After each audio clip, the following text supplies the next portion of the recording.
नमस्कार दोस्तों, कैसे हैं आप लोग। उम्मीद है अच्छे ही होंगे। आज जिस टॉपिक को मैं डिस्कस करने जा रहा हूं वह कहीं न कहीं सोशल मीडिया हो या किसी भी प्लेटफॉर्म सोशल मीडिया का सभी जगह छाया हुआ है। जी हां, हिट एंड रन कानून। यह एक प्रोविजन है जो भारतीय न्याय संहिता में एक 106 के सब क्लॉज 2 में इसकी जगह दिया गया है। तो आखिर भारतीय न्याय संहिता जो इंडियन पिनल कोड के जगह को लेगा, यह नए कानून में कहीं न कहीं इसका प्रावधान किया गया है। प्रावधान तो पहले भी था, लेकिन इस बार जो बदलाव किया गया वह कहीं न कहीं पनिशमेंट में किया गया, पेनल्टी में किया गया है। तो आखिर पहला प्रश्न उठता है कि आखिर इस बदलाव की जरूरत क्यों पड़ी। हिट एंड रन लॉ जो लाया गया है उसको लाने की जरूरत क्या पड़ी गवर्नमेंट को, तो उस पर डिस्कस करेंगे। फिर हम डिस्कस करेंगे इसके प्रोविजंस को समझेंगे, इस प्रोविजंस में आखिर क्या क्या है लीगल पर्सपेक्टिव के पॉइंट ऑफ व्यू से मैं बोल रहा हूं। फिर मैं समझूंगा कि इसका आखिर चक्का जाम जो चल रहा है पूरे देश में, चाहे वह कर्नाटका हो, पंजाब हो, वेस्ट बंगाल हो, एक्सेट्रा, कहीं भी जो चक्का जाम हो रहा है, या ड्राइवर या जो ट्रक ड्राइवर्स हो, या जो यूं कहें कि कम्युनिकेशन जो ट्रांसपोर्टेशन का जो ये इंडस्ट्री है वो विरोध कर रहा है, आखिर इसका विरोध करने का कारण क्या है, उस कारण को भी समझेंगे। फिर इसमें छिपे हुए कुछ और भी पहलू हैं जो मेरा खुद का व्यू होगा एज एन एडवोकेट, जो मेरा खुद का व्यू है उस पर भी डिस्कस करेंगे। फिर इसके समाधान पर चर्चा करेंगे। इसलिए मेरा जो मकसद है वो आम लोगों को उसके आम बोलचाल की भाषा में समझाना। तो इसको अंत तक बने रहिएगा, इसको समझाने की कोशिश करते हैं। चलिए समझते हैं। हिट एंड रन कानून, भारतीय न्याय संहिता। अब समझिए इसके प्रोविजन आखिर इसका प्रोविजन है कहां पे इसको अमेंड किया गया या कहां रखा गया। तो भारतीय न्याय संहिता का एक सेक्शन है 106 का सब क्लॉज 2। इसमें कहा गया है death by race and negligent driving. कोई इससे मृत्यु होता है जो रेस ड्राइविंग या नेग्लिजेंट ड्राइविंग की वजह से हो, एंड फिर कंटिन्यूएशन में एस्केप्स विदाउट रिपोर्टिंग, और आप स्केप कर जाते हैं, भाग जाते हैं without reporting to whom, police authority या पुलिस ऑफिसर और मजिस्ट्रेट या मजिस्ट्रेट को बिना बताए हुए, तब आपको पेनल्टी होगा कितना, अप टू 10 years इंप्रिजमेंट या जेल एंड फाइन। और नहीं है ये, और जो है एडिशन में है, आपको 10 साल तक की सजा हो सकती है। 10 साल की सजा नहीं होगी, 10 साल तक की, मतलब मैक्सिमम पनिशमेंट की बात किया गया, मिनिमम कहीं स्पेसिफिक नहीं है, 2 साल भी हो सकता है। और फाइन कितना होगा मेंशन नहीं है। चलिए ये मैं कानून जो लिखा हुआ मैं हूबहू उसी को बता रहा हूं, मैंने अपने से यहां एड ऑन कुछ नहीं किया है। समझिए, जो ट्रांसपोर्टेशन या जो ड्राइवर ट्रक चला रहा है, कोई भी व्हीकल चला रहा है, वह रेस और नेग्लिजेंट ड्राइविंग करता है, उससे क्या होता है, मृत्यु कारित होती है। और उस मृत्यु कारित करने के बाद आप भाग जाते हैं बिना बताए हुए पुलिस ऑफिसर को या मजिस्ट्रेट को, तब आपको सजा दी जा सकती है अप टू 10 years का जेल, और फाइन भी लगेगा। चलिए इसको और क्लियर करेंगे, इसमें प्रॉब्लम्स क्या है। अभी समझते हैं, डाटा को समझते हैं। आखिर ये कानून को जो मैंने बताया था, इस कानून को लाया क्यों गया, आखिर हमारी सरकार की मंशा क्या रही थी। तो चलिए डाटा पर नजर डालते हैं। डाटा ऑफ रोड एक्सीडेंट, जो रोड एक्सीडेंट का डाटा है हमारे कंट्री में, उसको देखते हैं और ग्लोबल पर्सपेक्टिव से भी देखते हैं, वर्ल्ड में क्या डाटा है, उसमें हमारा कंट्रीब्यूशन क्या है। तो चलिए समझते हैं पहले सेकेंड पॉइंट को। India has 1% of world's vehicle. World में यानी विश्व में जितनी भी गाड़ियां हैं उसका कितना परसेंट इंडिया ऑक्यूपाई करता है, 1%, 1% मात्र है हमारे पास, ठीक है। But contributes 10% of crash related death. लेकिन जो हिट एंड रन का केस हो रहा है हमारे कंट्री में, हिट एंड रन केस से जो डेथ हो रहे हैं उसमें हमारी भागीदारी कितनी है, 10%। जी हाँ, बहुत ही शर्मसार डाटा है ये। कहीं न कहीं ये डाटा नहीं होना चाहिए, जिस भी वजह से हो, कारण जो भी रहा हो, लेकिन आप देख लीजिए इस वजह से गवर्नमेंट का कहीं न कहीं सोच तो ठीक है, लेकिन इसका कहीं न कहीं सोच के बियॉन्ड और आगे जाना चाहिए था। मेरे अनुसार थोड़ा और इनको सोचनी चाहिए थी। अब समझिए 2022 का डाटा रखता हूं आपके सामने में। 2022 में हमारे देश में कितना डेथ हुआ है, 1.68 लाख, मतलब 1,68,000 जो है वह मृत्यु सिर्फ और सिर्फ किससे हुआ है, हिट एंड रन से, ठीक है। जिसमें से यदि आप पर डे डाटा देखते हैं तो 462 डेथ पर डे हो रहा है, ठीक है। यह है हमारे देश का डाटा।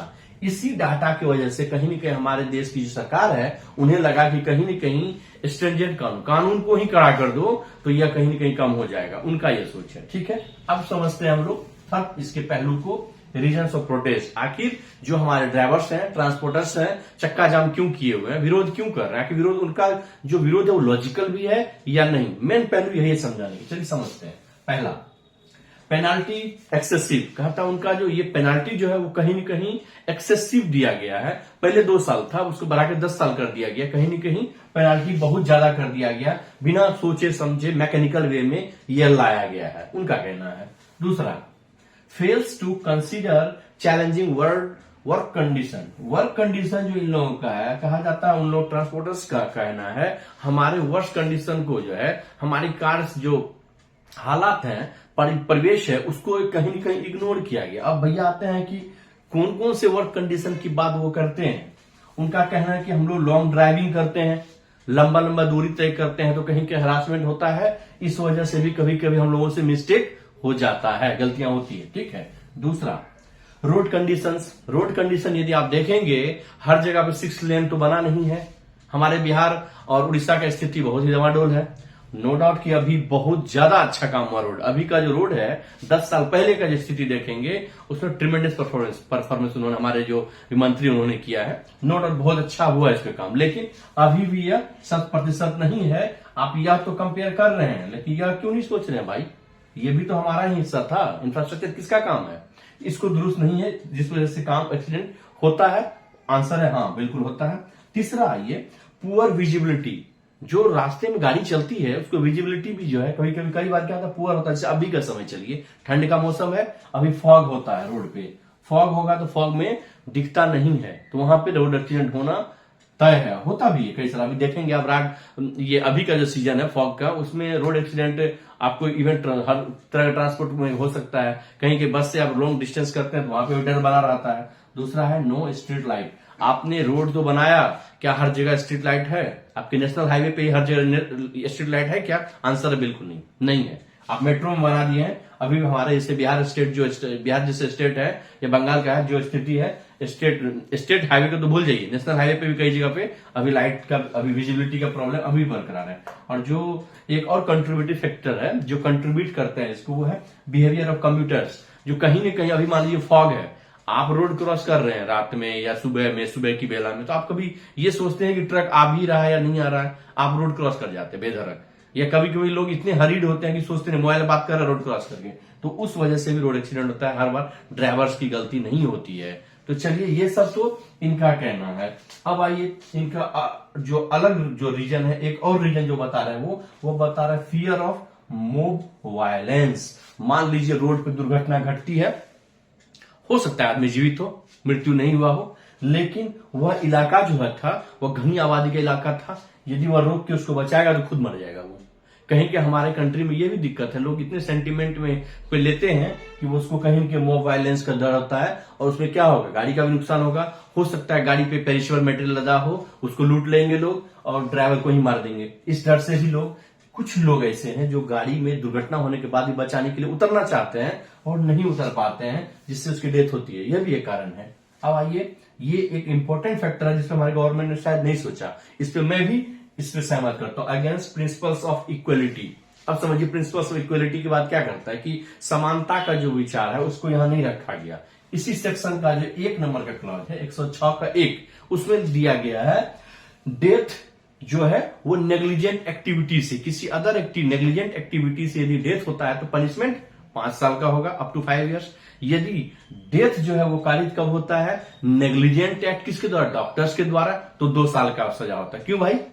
ड्राइवर्स आपका 5वां 6ठा पास है और डॉक्टर्स आपके वेल एजुकेटेड होते हैं, उनको उसी पर्पज से ट्रेंड किया जाता है सारे जो, और वो यदि नेग्लिजेंट एक्ट करते हैं तो आप 2 साल की सजा देते हैं। ये कहीं ना कहीं गलत है, इसका मैं भी सपोर्ट करता हूं। कहीं ना कहीं इस चीज को ध्यान नहीं रखा गया। यदि कोई टेक्निकल स्किलफुल पर्सन है, उसके लिए सजा आपने 2 साल रखा है, और कोई ड्राइवर है, रोड पे एक्सीडेंट होता है, तो आपने क्या किया, उसकी सजा को बढ़ा दिया, अब तो 10 ईयर्स कर दिया, यह सोच के कि यह घट जाएगा। सवाल ही नहीं उठता ये घटेगा मेरे अनुसार। अब आइए अदर प्रॉब्लम। ये जो अदर प्रॉब्लम मैं शुरू में बता देता हूं, ये प्रॉब्लम जो मैं डिस्कस करने जा रहा हूं as a legal profession, as a lawyer, as an advocate, ये मेरा खुद का व्यू है, मेरा अपना नजरिया है, इसलिए इसको मेरे नजरिया आपको देके चले, ऐसा नहीं कि एब्सोल्यूट है यही अच्छा है, ये मेरा अपना व्यू मैं बता रहा हूं। अब आते हैं इसी पे जो मैं अपना व्यू रख रहा हूं। डेथ हो रहा है, मान लीजिए रोड पे दुर्घटना घटती है और मर जाता है कोई, ठीक है, और ड्राइवर जाता है थाना पे बताने के लिए। और वो ड्राइवर जो जिस ट्रक से का ड्राइवर होता है उस ट्रक पे मान लीजिए 1 मिनट के लिए अंडा लगा हुआ है या कोई फ्रूट्स लगा हुआ है, पीओ साहब क्या बोलेंगे? पुलिस ऑफिसर, ओ आप आए हैं डेथ करके, आइए आपको हम वेलकम करते हैं? कभी नहीं। उसके गाड़ी सहित उसको अरेस्ट कर लिया जाएगा। गाड़ी जहां जाना था, जिनको डेथ होना था वो तो डेथ हो ही गया। आपका क्या हुआ? आप गए, गाड़ी को थाना में खड़ा कर दिया पुलिस ऑफिसर साहब, उनके लिए तो कोई इंस्ट्रक्शन आपने दिया नहीं। आप यह मान के चल रहे हैं कि ये जो है समाज के सब रक्षक है, ये अच्छा करेंगे ही करेंगे। और यदि रात में दुर्घटना घटती तो मजिस्ट्रेट साहब के पास जाने का कोई जरिया है क्या? आम आदमी को आज भी नहीं पता मजिस्ट्रेट के पास कैसे पहुंचेंगे। आपने लिख दिया मैकेनिकल वे में और सोचे कि लोग पहुंच जाएंगे, मजिस्ट्रेट को कैसे इन्फॉर्म करेगा? कोई रात के 3 बजे घटना घटती है, ड्राइवर क्या करेगा? अब वो पेरिशेबल मटेरियल लेके डेस्टिनेशन पे जाएगा या मजिस्ट्रेट साहब को ढूंढेगा? और मजिस्ट्रेट साहब क्या बैठे हुए 24 घंटा इंटरटेन करने के लिए, आइए वो डेथ करके आए, आप हमको इन्फॉर्म कर रहे हैं? कहीं न कहीं ये मैकेनिकल वे में बनाया गया। और पुलिस ऑफिसर का और मैं एक खेल बताता हूं, दोनों पर्सपेक्टिव से मैं बता रहा हूं। केस डायरी आप लोग सुने होंगे। मान लीजिए दुर्घटना घटा और वह ड्राइवर भाग जाता है, ठीक है, बिना बताए, किसी न किसी कारण से सीसीटीवी फुटेज की वजह से पता चल जाता है उस जगह पे सीसीटीवी होगा, मान लीजिए बाई चांस पता चल जाता है कि यह बंदा जो है उस समय क्या हुआ था, दुर्घटना किया, ये गाड़ी से ही दुर्घटना हुई थी, और उसको पकड़ लेता है। तो ड्राइवर या जो ट्रांसपोर्ट के मालिक वो क्या करेंगे? पुलिस ऑफिसर को देंगे मोटा रकम, बोलेंगे दिखा दीजिए कि आपको फोन करके ये बताया था कि दुर्घटना हो गई है, हम आ रहे हैं। या एंट्री डायरी में कर देंगे कि हमको इन्फॉर्म किया था। तो क्या यह सजा मिल पाएगा इसको? कहीं न कहीं ये इंफॉर्मेशन को किसने गाइड किया? मोटा रकम ने गाइड किया। डायरी में लिख दिया हाँ हमको इन्फॉर्म किया था, भाग भी गए, मर भी गया, काम भी हो गया, और 50,000, 60,000, 1 लाख, 2 लाख जो भी हो इनके पास आपने स्कोप छोड़ दिया। 4 लाइन लिखने से एक्ट नहीं होता है, थोड़ा सा इसको मेरे अनुसार इलिबरेट करना चाहिए था और भी इस पे प्रोविजन रखना चाहिए था इसमें, ठीक है। तो ये प्रॉब्लम हो गया, मजिस्ट्रेट साहब को बताना ना मुश्किल है। तो अब ये बात आती है कि ये दोनों पर्सपेक्टिव मैंने बताया। मान लीजिए रुपया नहीं दिया, ये फोन करके बता दिया कि हाँ थाना प्रभारी साहब मैं फलाना सरदार सिंह बोल रहा हूं, या कोई भी XYZ बोल रहा हूं, मैं पंजाब से आया था ट्रक लेके, मुझे जाना था, मेरी गाड़ी से दुर्घटना हो गई, एक बंदा स्पॉट पे एक्सपायर कर गया, मैं आता हूं प्रोडक्ट लेके, ठीक है, बता दिया इसको। वो 3 दिन बाद आता है और यहाँ पे वो अरेस्ट करता है। डायरी में उनको बेचारे को रुपया नहीं मिल पाया, तो वो डायरी में लिखे हमें इन्फॉर्म नहीं किया। कैसे वो एस्टेब्लिश करेगा कि हमने बता दिया था पीओ को? तो अब देख लीजिए क्या सिचुएशन आ सकता है। और यह आता है क्योंकि केस डायरी हर दिन हम लोगों के पास आता है पढ़ने के लिए, और केस डायरी कैसे लिखा जाता है हमसे अच्छा आप लोग भी जानते हैं यदि सफर किए होंगे तो। चलिए, ये तो रहा अदर प्रॉब्लम तक नहीं छोड़ूंगा, समस्या के समाधान को बताता हूं। समस्या का समाधान कहां छिपा है? नो डाउट गवर्नमेंट का जो इंटेंशन है वो बायस है, कहीं ना कहीं उनकी जो सोच है वो ठीक है, लेकिन उन्होंने इसके साइड इफेक्ट नहीं देखा। जो भी उनको गाइड किया लॉ मेकर को, उन्होंने इसको जो इसका इफेक्ट है उस पर उन्होंने नहीं सोचा। उनको इसको एलेबोरेट करना चाहिए। मैं पनिशमेंट को कम या ज्यादा करने की बात नहीं कर रहा हूं, मैं प्रोविजंस की ही बात कर रहा हूं। कहीं ना कहीं पनिशमेंट 10 साल तक की सजा है, आप लाइफ टर्म दे दीजिए, लेकिन प्रोविजंस को एलेबोरेट कीजिए, प्रोवाइडेड लगा दिए, प्रोवाइजर जोड़ के इसको थोड़ा सा और एक्सपेंड करना चाहिए था। अब मान लीजिए, अब मैं बता रहा हूं एक जो मेरा अपना व्यू है, यदि आप यहां पे एक और ऐड कर देते कि उसको हेल्थ सेंटर में एडमिट कराया जाता। मान लीजिए कि डेथ नहीं हुआ है और उसको गंभीर लगा चोट, और नियर बाय हेल्थ सेंटर में उसको जाके एडमिट कराया जाएगा यदि, और वहां पे आप कहीं के हिट एंड रन वार्ड बना देते हैं, मैंडेटरी इंफ्रास्ट्रक्चर डेवलप करके, और डॉक्टर को इंस्ट्रक्शन देते हैं कि हिट एंड रन वार्ड में यदि कोई आता है विदाउट एनी पेपर, उसको आप इमीडिएटली ये करेंगे, तो कहीं ना कहीं डेथ आपका क्या हो, कम होगा। ये जो आपका है 100% कम होगा। सॉल्यूशन पे देखिए, यदि यह प्रोविजन आप मेंशन किए होते तो यह आपका जो इंटेंशन था, मोटो था, वो फुलफिल हो जाता। लेकिन अभी क्या हो रहा है, हिट एंड रन में यदि कोई ड्राइवर लेके भी जाता है बेचारा, इतना डॉक्टर उसको परेशान कर देगा, डॉक्टर पुलिस को फोन कर देगा, इसको कर देगा, उसकी गाड़ी जब्त कर ली जाएगी। तो उसका इंटेंशन क्या हो, ये बेचारे मर तो गए ही, इतना गंभीर था क्योंकि पेपर वर्क इतना ज्यादा आपने कर दिया यहाँ पे। लेकिन यहाँ पे डॉक्टर को भी आप प्रोटेक्ट कीजिए, यदि कोई डॉक्टर ऐसे पेशेंट को लेता है उसमें कोई कार्रवाई नहीं की जाएगी। तो ये सब चीज ऐड होना चाहिए था, कुछ जो हमने समाधान में बताया था, यदि वह ऐड होता तो 100% डेथ कम होता, ठीक है।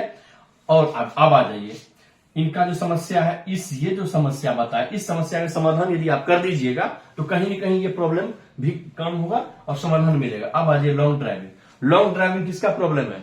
100% ट्रांसपोर्टर से प्रॉब्लम है। आप लॉन्ग ड्राइविंग कर रहे हैं, क्यों भाई? ब्रेक करने का आपको राइट नहीं है क्या? फंडामेंटल राइट आपके पास नहीं है, राइट टू लाइफ। ट्रांसपोर्टर को ड्राइवर को भी उतना नहीं पोक करना चाहिए, प्रेशर नहीं देना चाहिए कि रात रात भर गाड़ी चलाओ, ठीक है भाई, 5 घंटा 7 घंटा 8 घंटा गाड़ी चलाए, 2 घंटा रेस्ट कीजिए आप किसी भी जगह लगा के, ये आपका प्रॉब्लम है। रोड कंडीशन 90% इंप्रूव कर गया है, ये मेरा खुद का व्यू है, तो यह इंप्रूव कर रहा है दिन ब दिन, और गवर्नमेंट को और भी इस पे वर्क करना है, कर भी रही है। अब आइए पुअर विजिबिलिटी, फॉग पे वर्क होगा जब स्ट्रीट लाइट अच्छा लगाया जाता है, तो वहां पे फॉग का इफेक्ट कम होगा। यदि फॉग है तो गाड़ी की स्पीड को मेंटेन कीजिए ना भाई, आप क्यों गाड़ी पागल की तरफ चलाए जा रहे हैं, रोड खाली मिला तो खींचे जा रहे हैं, ये मत कीजिए। जब फॉग है गाड़ी को स्लो स्पीड को फिक्स कीजिए, इससे ज्यादा स्पीड नहीं जाएगी, 2 घंटा ज्यादा डिले होगा, और ट्रांसपोर्टर्स को भी इसको कंसीडर करना चाहिए। नो स्ट्रीट लाइट पे वर्क चल रहा है, गवर्नमेंट को इस पे और भी वर्क करने की जरूरत है। बिहेवियर ऑफ कम्यूटर्स, जो रोड को मान लीजिए ट्रक जा रहा है, पीछे से आप बाइक वाले हैं, आपको थोड़ा भी सेंस रखना चाहिए कि यदि ओवरटेक करेंगे तो क्या हो सकता है। तो अपना स्पेस लेके चलिए, या कोई रोड क्रॉस कर रहे हैं मान लीजिए, तो थोड़ा दायां बायां देख के थोड़ा पेशेंटली कीजिएगा, तो अपना बिहेव बदलिएगा, तो ये भी कंफ्यूजन नहीं है और रोड एक्सीडेंट डेफिनेटली घटेगा। तो ये रहा मेरा पूरा इस पे अपना व्यू।